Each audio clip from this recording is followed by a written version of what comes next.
Bíblia diz que a nossa oração juntos tem muito mais poder. Então aquilo que a gente liga aqui é ligado nos céus, que desliga aqui é desligado nos céus. Então quero apresentar a Deus a vida de cada um de vocês. Pai, nós nos colocamos agora aqui diante de Ti, Senhor.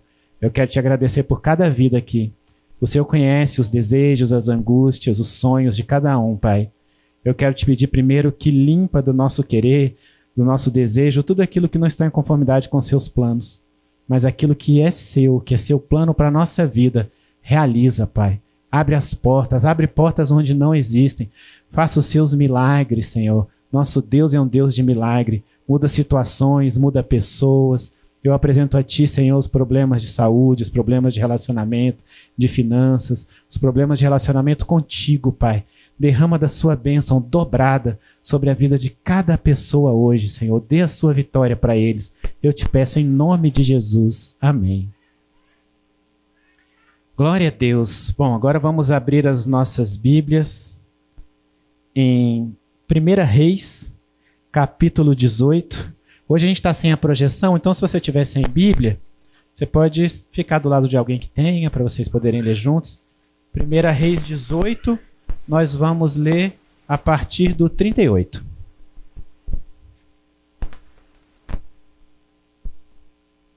Quem for encontrando vai se colocando de pé.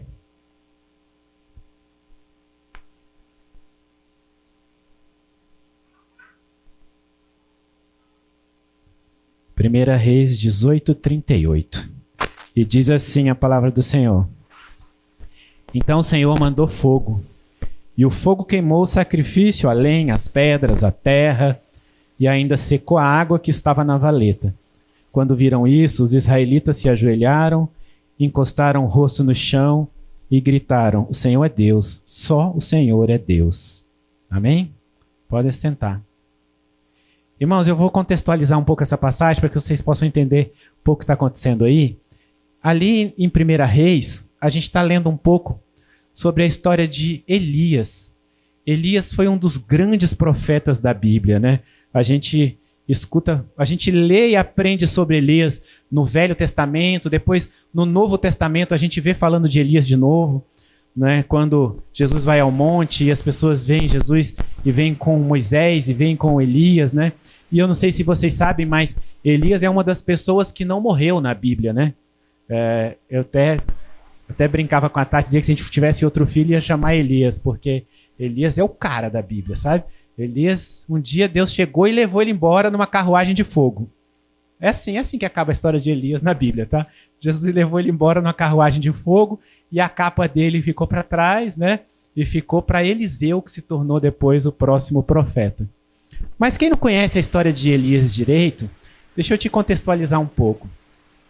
O povo de Israel estava dividido em dois reinos naquele momento, tá? Era o reino do norte e o reino do sul. O reino do sul era o reino de Judá e o reino do norte era o reino de Israel.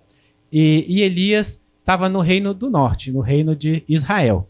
E era um momento muito próspero. Era muito próspero financeiramente, né? E não necessariamente prosperidade financeira vem acompanhado de prosperidade espiritual. Então, Jerusalém, né, na verdade Samaria, né, que era a capital ali de Israel, era muito próspera, eles todos eram muito prósperos, mas eles eram muito idólatras. Eles idolatravam Baal, que era um dos deuses daquela região, que ficava ali ao redor e tal, né? Inclusive, eles conheciam Baal como deus da fertilidade, deus da prosperidade. Então eles entendiam que aquela prosperidade, toda que eles estavam vivendo ali, era por Baal. E aí a primeira coisa que Deus usa Elias é para chegar ali e dizer: olha, não é bem assim. Vocês estão idolatrando o Deus errado. E eu vou trazer uma grande seca para essa região. E aí começou uma seca muito grande, começou a faltar, as pessoas começaram a passar grandes dificuldades, né? E o rei, ao invés de se voltar para Deus, culpava Elias, né? Pensava, Elias é o responsável, porque Elias veio aqui e disse que ia tudo ficar seco e a gente ia passar dificuldade e tinha aquela seca toda, sabe? E o rei começou a mandar matar todos os profetas de Deus. Todos os profetas de Deus eram mortos, sabe? Uma pessoa que trabalhava com o rei, Obadias, até conseguiu preservar alguns deles durante um tempo, na caverna e tudo, mas eles foram todos sendo mortos, né? Elias teve que se esconder durante um tempo, Elias foi muito perseguido. Ele tinha que se esconder, ele ficou um tempo... ele era alimentado sempre no sobrenatural, sabe? Então Elias estava na caverna e vinham os corvos e traziam pão, vinha o ribeiro, trazia água. Toda a história de Elias é sempre no sobrenatural, mas ele sempre foi muito perseguido. E aquele momento de perseguição para Elias, as pessoas continuavam ali em seca, né, aquela seca toda, mas continuavam louvando ao Deus errado. Elas continuavam louvando a Baal e achando que Baal que era o Deus que eles deviam estar lá. Tinham vários e vários e vários profetas e tudo. E aí chega um determinado momento, que é esse momento agora que a gente está lendo, que Deus manda Elias voltar. Deus manda Elias ir lá se encontrar com o rei, mesmo ele correndo o risco de morte, manda Elias se encontrar com o rei para poder mostrar que ele era o Deus. E aí Elias chega e fala assim, olha, eu vim aqui para poder te dizer o seguinte, vamos mostrar quem realmente é Deus sobre Israel. Você junta todos os profetas de Baal, e eram 450 profetas de Baal, 400 profetas de uma outra deusa, e ele falou, você junta todos os profetas de Baal, nós vamos todos para o mesmo lugar, nós vamos pegar 2 altares de sacrifício, e vamos pegar 2 novilhos, e nós vamos sacrificar um novilho no altar de Baal, nós vamos sacrificar um outro novilho no altar de Deus. Só que nenhum de nós vai botar fogo. Nenhum de nós vai colocar fogo sobre esse novilho. E nós vamos clamar aos nossos deuses, e aquele Deus que mandar fogo e queimar o sacrifício é o Deus verdadeiro. E ele mandou começar pelos profetas de Baal. E eles ficaram lá, os 850 profetas, e eles começaram a gritar, começaram a dançar, começaram a se cortar, começaram a fazer todas as coisas que eles faziam o tempo inteiro, e nada acontecia, né? E Elias começou a rir deles, debochar deles, falava, não, fala mais alto, que às vezes seu Deus está dormindo, espera um pouco, às vezes saiu para almoçar, e ele falava para eles continuarem falando, e nada de acontecer. E aí quando chegou a vez de Elias, ele falou o seguinte, agora vocês vão ali e peguem 12 litros de água, joga sobre esse novilho, joga sobre a lenha, joga ao redor do altar, em todos os lugares, e eu vou pedir a Deus para poder queimar esse sacrifício. E aí Elias começou a orar e falou, Deus, se o Senhor é o Deus de verdade, manda o seu fogo agora e queime esse sacrifício. E a Bíblia diz que Deus mandou um fogo tão forte que queimou o novilho, a lenha, secou a água que estava ao redor, queimou tudo que estava lá e não sobrou nada. E aí as pessoas todas entenderam ali que Deus era o Deus de verdade. E foi só então, depois disso tudo, é que Israel voltou a adorar a Deus. Foi só depois de todo esse processo que Israel se voltou para Deus. E só depois disso é que Elias disse, agora vai chover. E ele mandou com que o ajudante dele fosse olhar se tinha alguma nuvem, e aí não tinha nenhuma nuvem. Aí ele orou de novo, falou, vai lá olhar de novo, e não tinha nenhuma nuvem. E ele orou de novo e falou, vai lá, e não tinha nenhuma nuvem. E ele fez isso 7 vezes. E na 7ª vez, o auxiliar dele voltou e falou assim, tem uma pequena nuvem do tamanho do punho de um homem. Aí ele disse, então avisa o rei, que é para ele voltar correndo para o palácio, que vai chover tanto, que se ele não voltar, o carro dele vai ficar preso na lama. E foi o que aconteceu, né? Voltou a chover, eles se voltaram para Deus novamente, né? E aí Deus começou a usar Elias em outras coisas, né? E depois disso, depois de um tempo, foi o momento em que Elias foi arrebatado, né? Que Elias foi levado aos céus e que Eliseu recebeu a porção dobrada de Elias, né? Algumas pessoas acham até que porção dobrada é que Eliseu tinha o dobro do poder de Deus. Não é isso não. É que quando alguém era o filho mais velho e ia pedir a herança, ia pedir a primogenitura, né? Ia pedir a herança de filho mais velho, eles diziam que tinha a porção dobrada da herança. Então Eliseu estava pedindo para ser o herdeiro espiritual de Elias. E Elias falou, eu não sei, quem vai saber disso é Deus. Faz o seguinte, se depois que Deus me levar a minha capa voltar para você, você vai ser o meu herdeiro. E foi o que aconteceu. Mas sabe o que acontece? Eu queria falar um pouco sobre essa história toda, sob 2 pontos de vista. Sob o ponto de vista da vida de Eliseu e sob o ponto de vista do povo de Israel. Para que a gente possa entender um pouco como é que isso acontece na nossa vida. E sabe... Sons diferentes aqui. É o Diego ali me trollando. Eu te amo, Diego. Mas o que aconteceu com Elias, eu queria que vocês compreendessem um pouco, e às vezes isso acontece na vida de cada um de nós. Às vezes nós somos colocados em determinados lugares onde nós parecemos os errados, onde tudo ao nosso redor fala de um outro jeito, diferente daquele jeito que a gente fala. Às vezes é difícil ser cristão em determinados lugares, em determinadas situações, em determinados postos que Deus nos coloca, porque tudo ao redor fala o contrário. E muitas vezes você precisa, porque às vezes é o seu trabalho, às vezes é a sua família, às vezes são lugares que você está, e às vezes você se colocar a favor de Deus, às vezes você falar o que é certo do ponto de vista do Senhor, te fecha portas, te afasta pessoas. São muitas coisas que vão acontecendo na sua vida, às vezes, pelo fato de você estar correto. Às vezes até a ponto de você se questionar se realmente você está correto, porque as coisas vão ficando difíceis. E olha o seguinte, enquanto as pessoas estavam ali no palácio, enquanto as pessoas estavam na cidade, Elias se escondeu em caverna, e Elias ficou um tempão. Elias chegou a um ponto de dizer a Deus que Deus podia levá-lo. Falou, Senhor, eu não sirvo mais para nada. O Senhor pode me levar, por que eu estou aqui?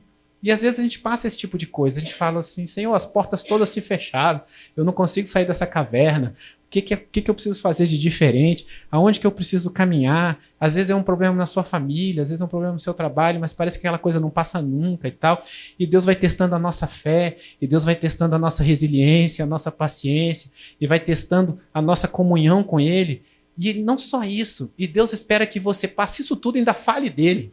Porque era isso que Elias tinha que fazer. Elias tinha que suportar aquilo tudo e ainda falar de Deus. E ele ainda tinha que ir lá e falar de Deus, coisa que as pessoas nem queriam ouvir. Porque às vezes a gente vai falar de Deus, a gente vai falar coisas que as pessoas não querem ouvir mesmo, porque elas estão num lugar que para elas está tudo bem. Elas estão bem ali daquele jeito, sabe? E olha, Elias ia vivendo de milagre em milagre. Porque Elias, em determinado momento, ele estava na caverna, vinha o corvo e trazia um pão para ele comer. Era o daquele dia, tá? Não era para ele guardar pão para uma semana, não. O corvo trazia o daquele dia, o ribeiro trazia a água daquele dia. Um dia Deus tirou Elias da caverna e falou, vai para uma outra cidade que uma pessoa lá vai cuidar de você. E ele foi para a casa de uma viúva, e aí você pensa, nossa, vai ser uma viúva rica, vai ser uma viúva que tem muita coisa, que tem muitas posses, né? Porque Deus está falando que é para ela cuidar de Elias. E Elias chegou lá, ela e o filho iam morrer de fome. Eles não tinham o que comer. Eles não tinham nada. E Elias falou, faz um bolo para mim. E ela falou assim, eu faço com o resto que tem aqui, que nós vamos comer e depois a gente não tem mais nada. Ela deu tudo o que ela tinha para poder fazer de alguma maneira aquilo que o Senhor esperava dela. E aí foi um dos milagres que Deus usou Elias para fazer, né? Porque ele fez com que o azeite dela se multiplicasse de tal maneira que encheu todas as botijas da casa dela e as dos vizinhos, de todos os outros e tal. E aí nessa hora você pensa, nossa, Elias ia fazendo milagres, Elias ia sendo usado, as pessoas vão respeitar mais ainda Elias agora, né? Agora Elias começou a mostrar que ele é um homem de Deus. E talvez às vezes isso aconteça na sua vida, sabe? Você vai, começa a falar de Deus, começa a mostrar que Deus quer que você tenha amor, que você não responda com ódio, que você não responda com vingança, que você realmente plante o amor, plante o respeito, plante Jesus em primeiro lugar, e as pessoas vão reconhecer, nossa, tá ali um homem de Deus, tá ali uma mulher de Deus e tal. E sabe o que aconteceu? Depois de um tempo, o filho daquela mulher morreu. E ela culpou Elias. Porque ela pensou, Elias é um homem de Deus, trouxe Deus para cá, que olhou para mim, enxergou o meu pecado e matou meu filho.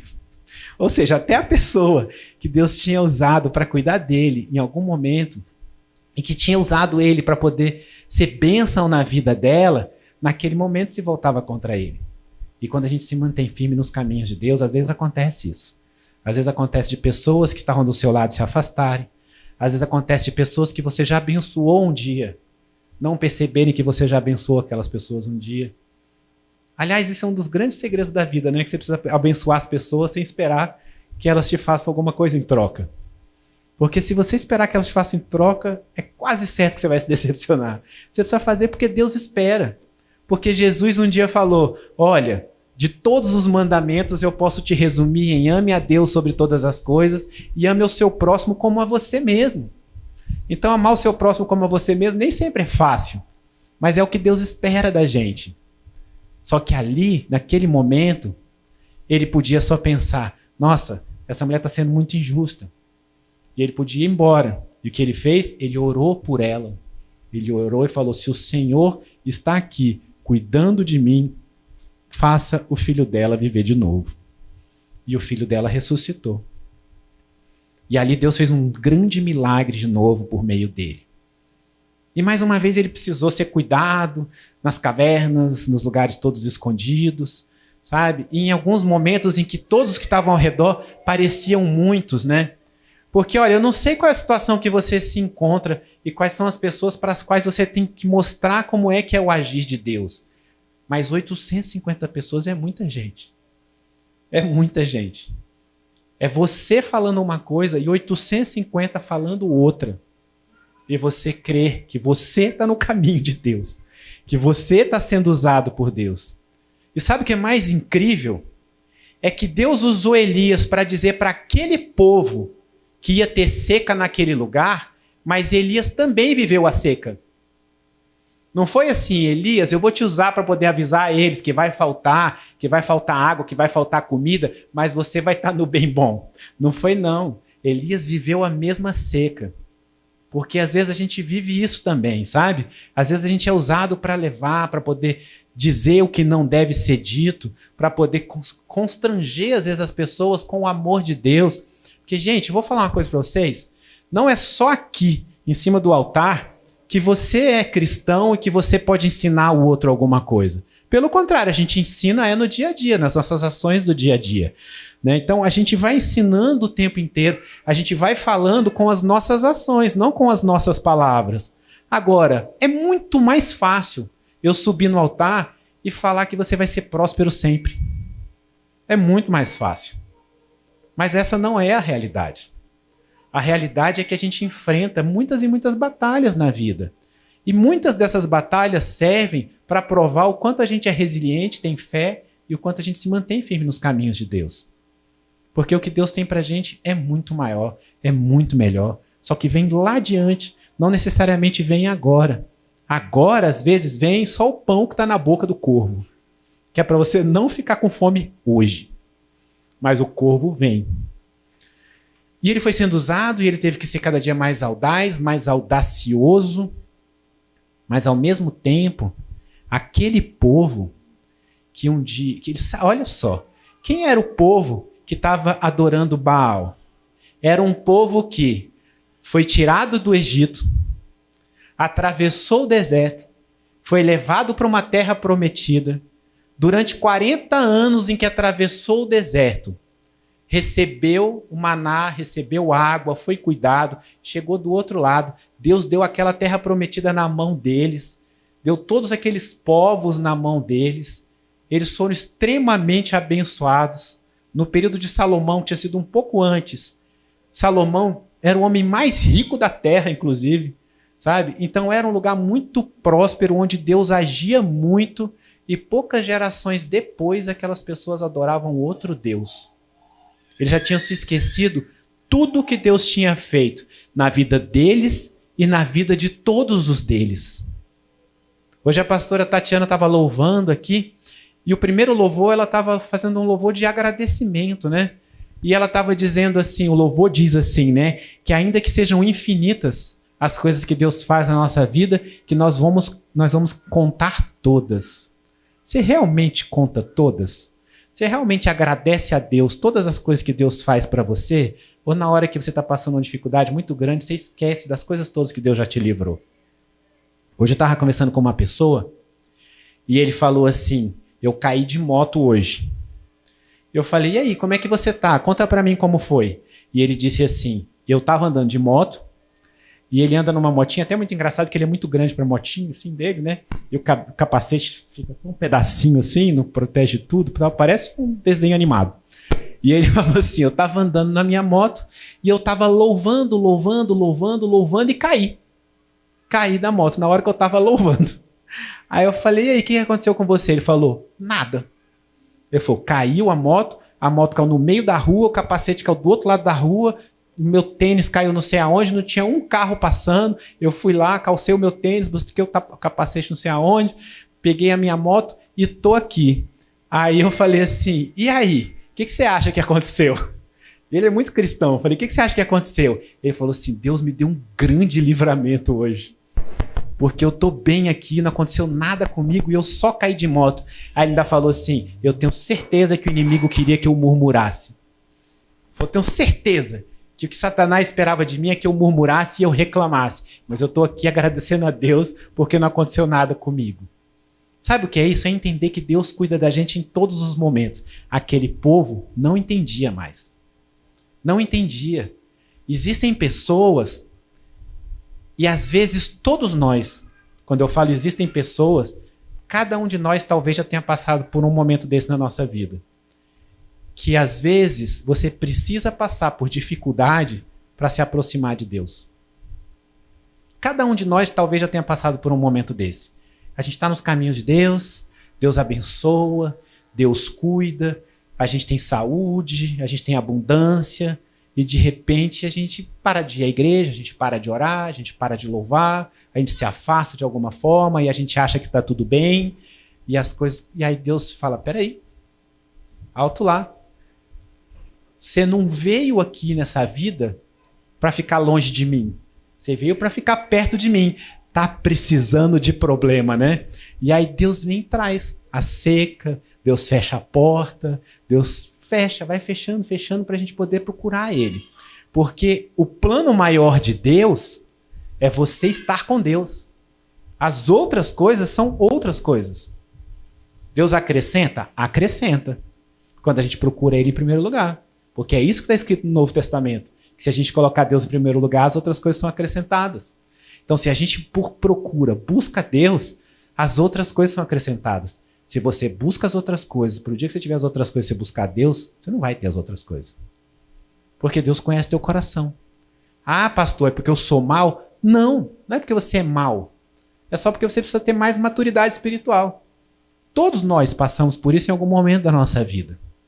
E aquele povo estava passando por seca, estava passando por um monte de coisa. Elias disse que ia acontecer. E às vezes Deus fala que as coisas vão acontecer na nossa vida, e Elias disse que ia acontecer, e mesmo assim eles não se voltaram. Eles só se voltaram depois de alguns anos, depois de muito tempo passando por aquilo. Toda vez que eu estou passando um problema grande na minha vida, eu fico pensando, o que será que eu preciso consertar logo? Eu e a Tati, a gente conversa muito sobre isso. O que a gente precisa consertar logo? O que a gente precisa consertar logo? Porque alguma coisa precisa. Às vezes alguma coisa precisa ser mudada. E a gente fica, o que precisa ser mudado? Para que eu possa atravessar isso logo, para que eu possa chegar do outro lado. E às vezes a gente está escutando as pessoas erradas. Quem são as pessoas que você para ouvir? Às vezes você tem todo o tempo do mundo para ler os livros que você quer ler, para assistir as séries que você quer assistir, para ouvir os podcasts que você quer ouvir, para poder ver o que você quer ver no YouTube, e você não tem tempo nenhum para ouvir alguém falar de Deus para você. Nenhum. Você não arruma tempo na tua vida para colocar Deus na tua vida. E aí você quer que as coisas sejam acrescentadas. Ah, mas Deus me ama. Mas Deus sabe o quanto o meu coração é bom. Sabe sim. Ele tem tanta misericórdia, Ele te ama tanto, que Ele botou esses problemas na sua vida. Para você poder chegar do outro lado, junto dEle, próximo dEle, mais trabalhado. E aquele povo precisou passar por isso tudo. E eles estavam ouvindo as pessoas erradas. Porque, às vezes, as pessoas erradas são a maioria. E é difícil você ouvir a pessoa certa quando a maioria fala outra coisa. Quando a maioria pensa diferente. E a gente vive num mundo em que todos pensam diferente. E se a gente não tomar cuidado, a gente vai pensar diferente. A gente precisa entender que a Bíblia é imutável, porque as coisas de Deus são imutáveis. E o mundo vai para lá, vai para cá, vai para lá, vai para cá, e as coisas de Deus ficam no mesmo lugar. Gente, não é o espírito do nosso tempo. Não é isso. Porque o espírito do tempo, na Idade Média, era matar as pessoas. Em cada momento da humanidade, o espírito do tempo tem alguma coisa que vai contra o que Deus quer. Só que a gente precisa estar nos caminhos de Deus. E não é porque a gente quer. É porque Deus mandou. Só que a gente tem que obedecer e a gente tem que seguir. Porque Deus, inclusive, sabe o que é melhor pra gente. E isso é uma coisa interessante que eu fui aprendendo na minha caminhada. Que quanto mais eu faço só porque Deus quer, mais a minha vida é abençoada. Mais as coisas vão dando certo e portas vão se abrindo e tal. E aquela coisa, de repente, que parecia a mais difícil, ela se torna a mais fácil. Mas às vezes a gente escuta as pessoas erradas.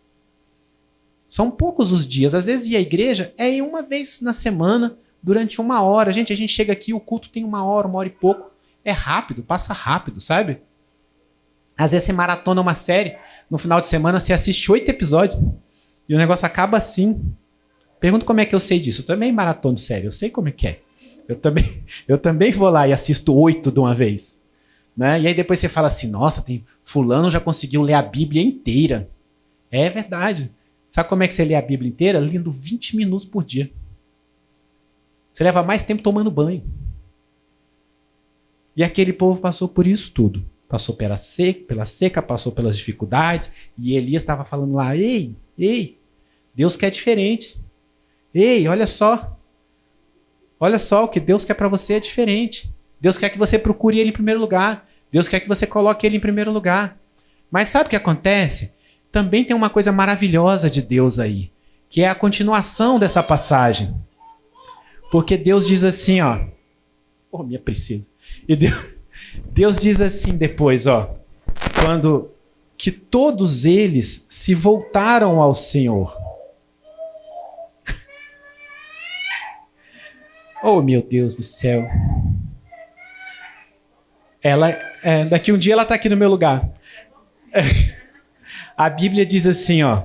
Quando eles viram isso, que é o versículo 39, ó, os israelitas se ajoelharam, encostaram o rosto no chão e gritaram, o Senhor é Deus, só o Senhor é Deus. E aí a seca passou depois disso, sabe? Depois que eles entenderam quem eles eram, onde eles estavam, quem eles serviam e o que eles precisavam fazer.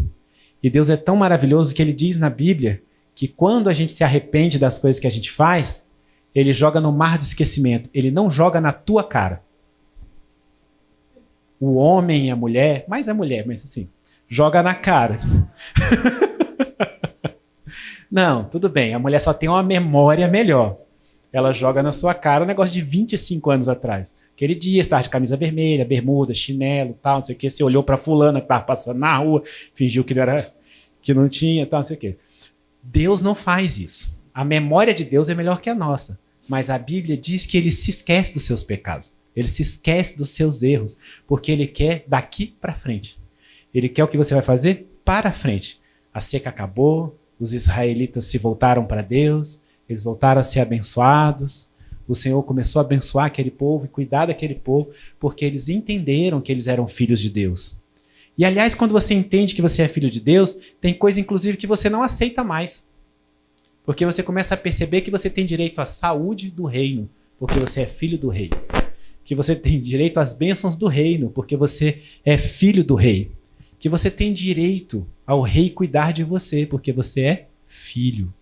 Você para de aceitar qualquer coisa quando você é filho do rei. Eu brinco que se a gente tratar muito bem os nossos filhos, eles não vão aceitar qualquer coisa por aí na rua, né?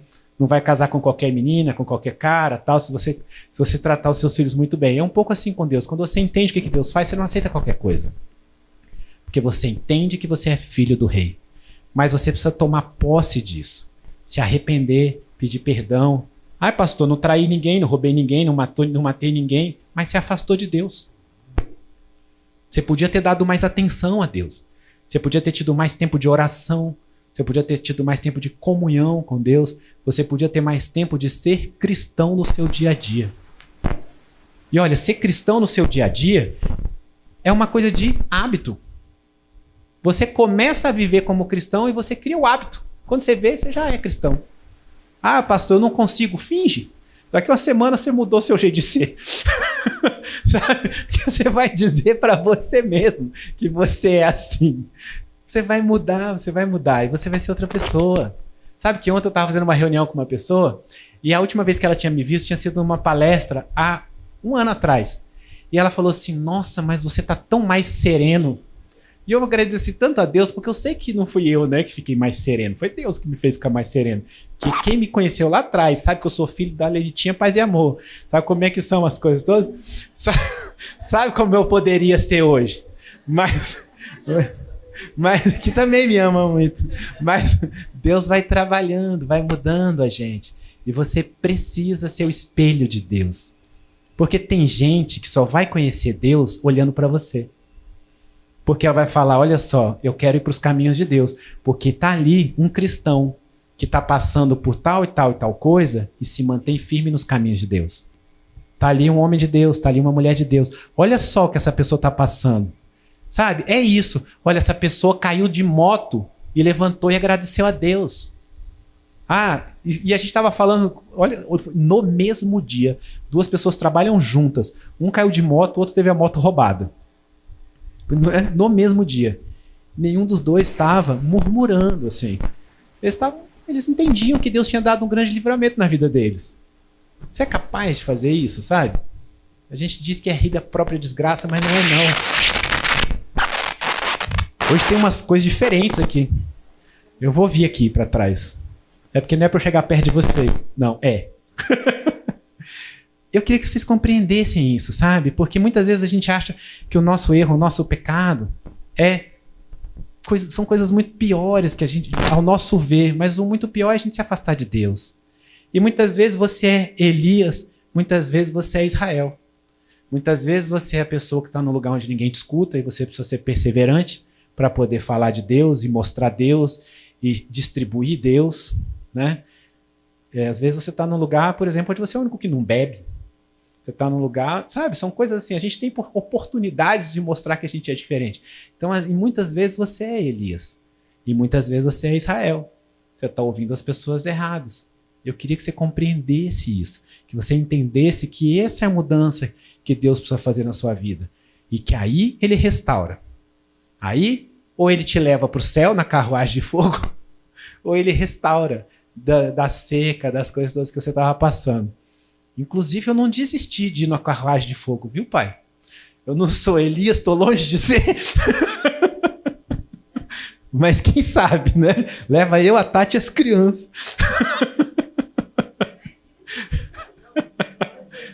Leva os 2, tá bom? Não, gente, eu tô brincando, mas a gente tem que olhar para essas pessoas e entender que a gente pode ser parecido com elas. A Bíblia é a mesma sempre, Deus é o mesmo sempre. É só ela não continuou sendo escrita, mas cada um de nós podia acrescentar um capítulo nela. Cada um de nós podia mostrar um poder de resiliência, de mudança, de fé, de perseverança. E nós precisamos ser esses cristãos. Nós precisamos ser essas pessoas que perseveram, que se mantêm, que independentemente do que acontece ao seu redor, você está do lado de Deus. Você coloca Deus em primeiro lugar. Isso é mais importante. Eu queria finalizar fazendo uma oração por você, para que Deus possa te ajudar, que esse ano você consiga colocar Deus em primeiro lugar e que o mundo não mude quem você é, que você possa mudar o mundo. Eu não sei se vocês já perceberam, eu sempre peço isso para as nossas crianças, quando eles estão aqui no altar. Eu peço para que eles mudem o mundo e o mundo não mude eles. Porque se a gente não tomar cuidado, o mundo muda a gente e a gente não muda o mundo. Então, às vezes, Deus quer te colocar em algum lugar para mudar o mundo. Você nem sabe porque você está em tal lugar. Você nem sabe porque você está no meio de determinadas pessoas. Mas é para mudar o mundo. Cada um de nós pode mudar o mundo de uma maneira diferente. Eu queria pedir para você ficar de pé, para a gente poder fazer uma oração. Para que esse ano você seja a pessoa que muda o mundo. Você seja a pessoa que transforma, e não que é transformada. E que você seja a pessoa que coloca Deus em primeiro lugar. Feche os seus olhos, ora comigo. Pai, eu quero te agradecer pela sua palavra de hoje, Senhor. Louvado seja o teu nome. Senhor, eu quero te pedir perdão por todas as vezes em que nós nos deixamos mudar pelas pessoas ao nosso redor, pelas circunstâncias, os momentos em que nós perdemos a nossa fé, os momentos em que nós deixamos ser transformados. Nos perdoa também, Senhor, quando escutamos as pessoas erradas. Eu quero te pedir, Senhor, que o Senhor tire do nosso coração, tira da nossa mente, tudo aquilo que não foi colocado por Ti. troca o nosso coração, troca a nossa mente, que a nossa mente seja cativa aos pensamentos de Cristo. Que onde quer que nós estejamos, nós possamos ser exemplos de homens e mulheres de Deus. Que nós possamos mudar as pessoas ao nosso redor. Nos transforma, nos fortalece, Pai. E eu entrego o corpo, a alma e o espírito de cada um de nós a Ti agora. E eu consagro a Ti, Pai, em nome de Jesus. Amém.